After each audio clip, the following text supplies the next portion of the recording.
प्रश्न है श्रेणी बंध एलसीआर अनुनादी परिपथ की व्याख्या कीजिए। अब यहाँ श्रेणी क्रम में जो है एलसीआर जुड़ा है। क्या है यहाँ पर श्रेणी क्रम में जब एलसीआर जुड़ा होता है तो क्या बनता है, यहाँ पर जो है सूत्र का डेरिवेशन करना है। तो यहाँ सबसे पहले परिपथ में जो है यहाँ पर यल जो है श्रेणी क्रम में जुड़ा है, यह जो है यल हो गया और यहाँ पर सी हो जाएगा और यहाँ पर जो है आर हो गया। तो यहाँ पर एल सी आर जो है किस क्रम में जुड़ा है, श्रेणी क्रम में जुड़ा है। तो यहाँ पर अनुनादी परिपथ की व्याख्या करना है। तो यहाँ अनुनादी परिपथ की जब व्याख्या करेंगे तो सबसे पहले एक परिपथ तैयार करेंगे और यहाँ पे लिखेंगे यह हो जाएगा यल और यह हो जाएगा सी और यह हो जाएगा आर। अब एल सी आर परिपथ हो गया। अगर इसमें परिणामी वोल्टेज निकालेंगे तो याद रखेंगे इसका परिणामी जब भी वोल्टेज निकाला जाता है तो यहाँ पर यह वाला जो मान होता है, नीचे वाला जो मान होता है, यह प्रतिरोध आर के लिए वोल्टेज होता है और यहाँ से जो है यहाँ तक के जो वोल्टेज होता है, ध्यान देंगे यहाँ से यहाँ तक जो वोल्टेज होता है ऊपर, तो यह वी एल माइनस वी सी होता है। यल में से सी घट जाता है और यह जो होता है परिणामी वोल्टेज भी हो जाता है और इसके बीच का कोण जो है फाई बन जाता है। तो यहाँ से समझेंगे यह जो है नीचे वाला आर है, ऊपर वाला यल में से सी घटा रहता है, ऊपर परिणामी वोल्टेज होता है और ये कलांतर फाई होता है। अगर यहाँ पर एलसीआर परिपथ की बात करते हैं, अनुनादी परिपथ की अगर व्याख्या किया जाता है तो सबसे पहले इसमें जो है परिणामी वोल्टेज की गणना करते हैं। और परिणामी वोल्टेज कैसे गणना करेंगे, तो यहाँ पर इस त्रिभुज का नाम लिख देंगे ए और यहाँ लिखेंगे बी और यहाँ पे लिखेंगे सी। अब यहाँ पर ए बी सी लिखने के बाद अब यहाँ पे क्या बताया गया है, अनुनादी परिपथ। तो पहले अनुनादी परिपथ की पहले परिभाषा लिख लिया जाए। तो क्या लिखेंगे यहाँ पर, वे अनुनादी परिपथ, वे अनुनादी परिपथ, वे अनुनादी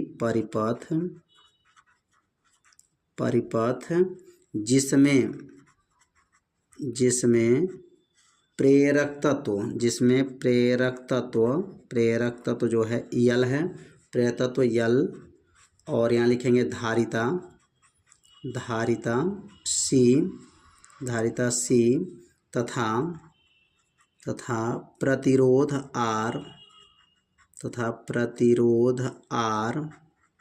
आर श्रेणी क्रम में जुड़ा है,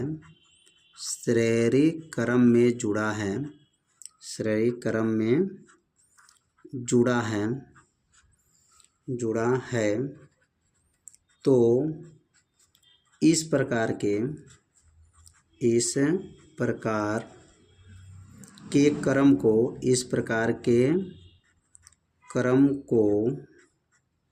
को श्रेणी अनुनादी कहते हैं। इस प्रकार के क्रम को क्या कहते हैं, श्रेणी अनुनादी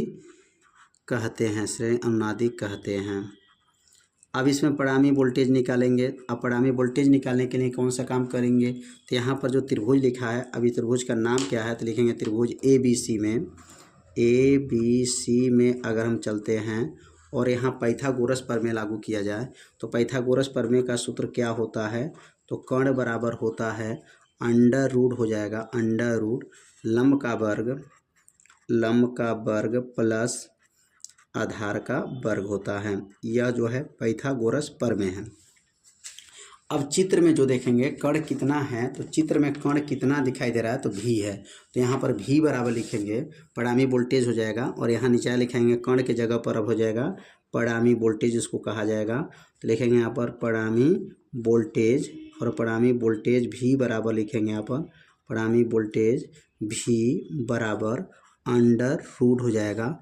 अब यहाँ कर्ण, अब यहाँ लंब कितना है, तो लंब कितना हो जाएगा, लंब चित्र में देखेंगे लंब कितना है, तो लिखेंगे वी एल माइनस वी सी का यह वर्ग हो जाएगा प्लस और आधार कितना है, तो वी आर का वर्ग हो जाएगा। तो यह लंब का हो जाए, लंब का वर्ग हो गया और यह आधार का वर्ग हो गया और यह कर्ण भी है। अब यहाँ पर वोल्टेज का सूत्र क्या होता है, तो लिखेंगे यहाँ पर वोल्टेज बराबर सूत्र होता है, वोल्टेज बराबर होता है धारा गुणे प्रतिरोध होता है। धारा गुणे क्या हो जाएगा, प्रतिरोध, धारा गुणे प्रतिरोध कहा जाता है।